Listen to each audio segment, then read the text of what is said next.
जो जमाकारी माने निजर जमा अर्थ हरई से माने केमिति पाइबे एवं कौन पंथा आपणाइले सरकार को कान रे एई घंटी बाजिबो सर?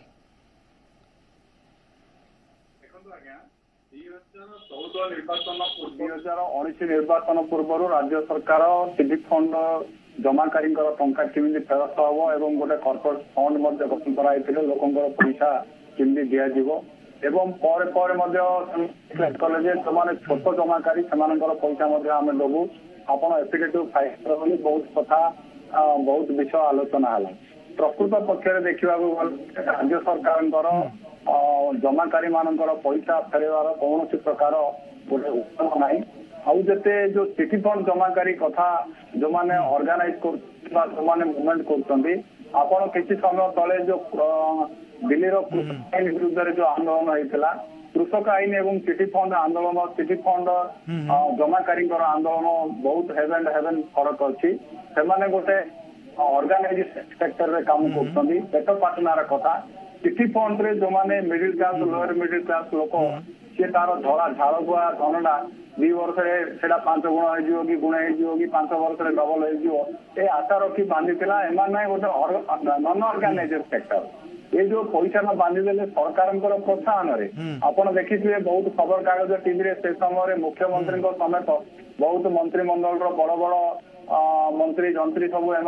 ब्रांड आम्बासाडर साजिले ये कथा सत जे दिन द्विपहर चिटी फंड लुटरा माने साधारण लोक ठकुले एवं सरकार नीरव दस्ता साजुले बरम किसी क्षेत्र में आमर ब्रह्मपुर सहर में देखिए से आसिक रिबिन काटुले प्रमोट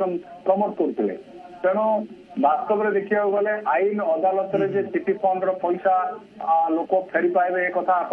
आशा छाड़ दिंतु कारण जो मैंने ठकी ने अलरेडी 4-5 वर्ष है जेल रही आउ 2-3 वर्ष जेल रही माने जो 7 वर्ष समय से समय पड़ेब तेणु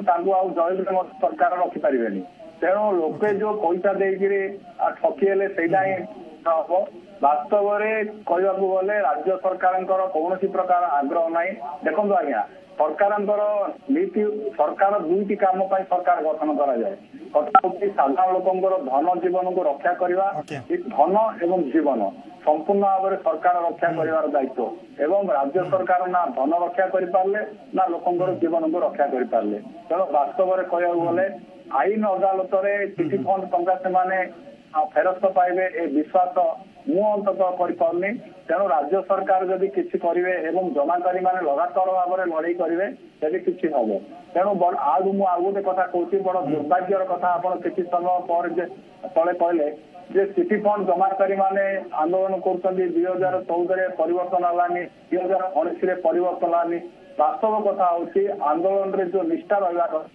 आंदोलन रे जो प्यूरिटी रहा कथा से प्यूरिटी रोनी से निष्ठा रोनी तेणु राज्य सरकार को किसी फरक पड़ुनी साधारण गरीब खटिखा वर्तमान आईन छड़े नि सब प्रकार नियम प्रत्याहार कर कमिशन को बंद कर आपण भले आईनजीवी से कौन साहाय्य करें? देखो राज्य सरकार पाखापाखि 23 वर्ष क्षमतार रही नवीन बाबू विभिन्न घटन पाखापाखि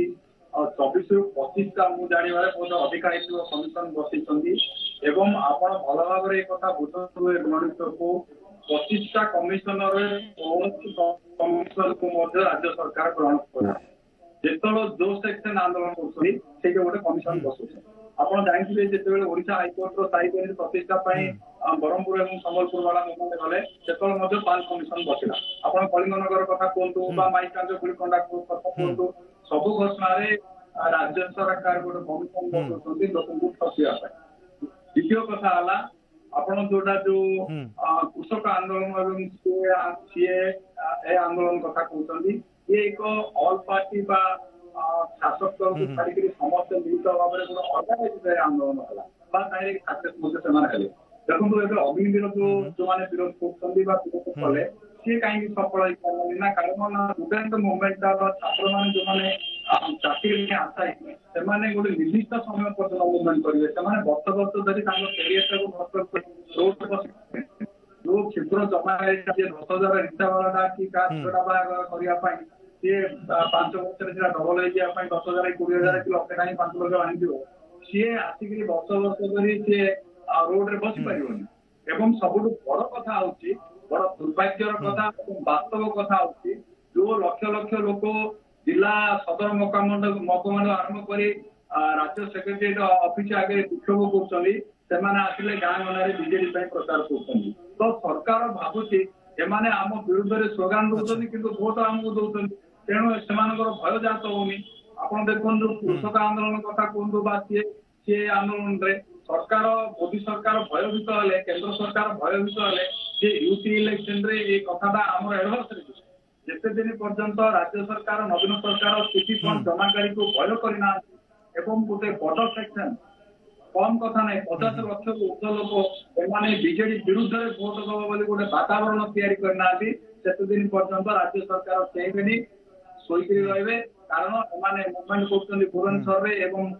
ଜିଲ୍ଲାର ସଦର ମହକୁମାରେ, ଗାଁରେ ଯାଇକିରି ସେମାନେ ସଂକୀର୍ଣ୍ଣ ଏବଂ ବିଜେଡି ପାଇଁ କାମ କରୁଛନ୍ତି। ନିହାତି ବାସ୍ତବତା ହଉଛି ରାଜ୍ୟ ସରକାର ଏମାନଙ୍କୁ ଖାତିର କରୁଛନ୍ତି।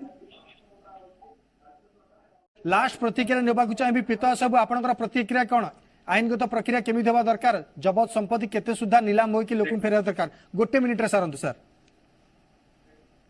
चिठी फंड क्षतिग्रस्तकारीଙ୍କୁ ତାଙ୍କର ଅର୍ଥ ଫେରସ୍ତ କରିବା ଏବଂ ତାଙ୍କର ସେମାନେ ଚିଠି ଫଣ୍ଡ କମ୍ପାନୀ ମାନଙ୍କର ସମ୍ପତ୍ତିକୁ ବାଜ୍ୟାପ୍ତ କରିବା ପାଇଁ ଏକ ଆଇନ ତିଆରି ହେଲା ଏବଂ ସ୍ପେସିଫିକ ପ୍ରତି ଜିଲ୍ଲାରେ ମଧ୍ୟ କୋର୍ଟ ଗଠନ ଓପିଡି ଆଇନ ଗୋଟେ ଆଇନ ବି ତିଆରି ହେଲା। ବାସ୍ତବ କଥା ହଉଛି ତାଙ୍କୁ କାର୍ଯ୍ୟକାରୀ କରିବା ଏବଂ ଲୋକଙ୍କୁ ତାଙ୍କର ଅର୍ଥ ଫେରସ୍ତ କରିବାରେ ଅସୁବିଧା ରହିଛି। ଆପଣ ସିଭିଲ ଲଟା ଏତେ କମ୍ପ୍ଲିକେଟେଡ ଯେ ଜଣଙ୍କର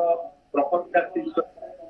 ସେ ପ୍ରପର୍ଟି କିଣା ହେଇଛି ନା ନାହିଁ, ତାର ଏଗ୍ରିମେଣ୍ଟ ହେଇଛି ନା ନାହିଁ, ଏସବୁ ବହୁତ କଥା ଅଛି। କଥା ହଉଛି ଯୋଉ ଇନଫୋର୍ସମେଣ୍ଟ ଏଜେନ୍ସିଟା ଠିକ ଭାବରେ କାମ କରୁନି,